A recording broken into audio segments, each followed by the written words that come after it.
hii dunia yenu hii tutaibadilisha.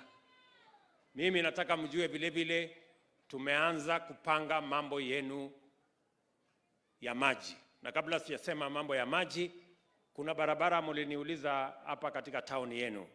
Tulikuwa na awamu ya kwanza, tukatengeneza barabara karibu kilomita 6 ya hapa town kuelekea kule Isiolo North.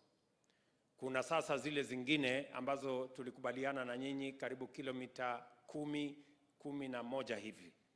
Hizo barabara tulianzisha lakini zimekwama.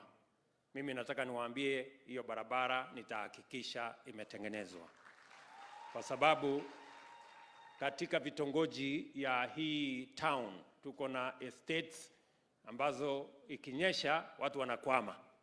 So hizo barabara tutazitengeneza kwa sababu ni muhimu ili town yetu ya hapa Isiolo ikae kama na dalili ya kuwa resort city.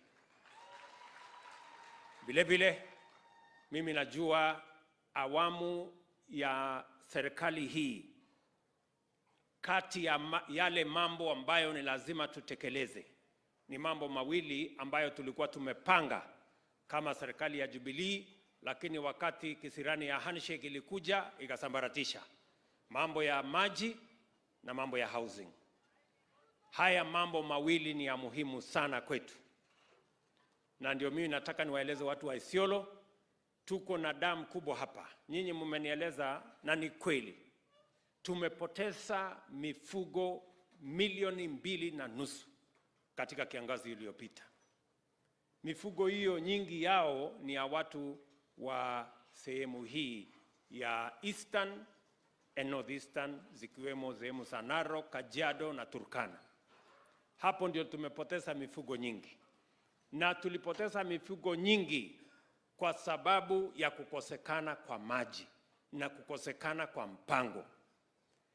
Mimi nataka niombe Mungu ya kwamba hii mifugo tunapoteza lazima ifike kikomo.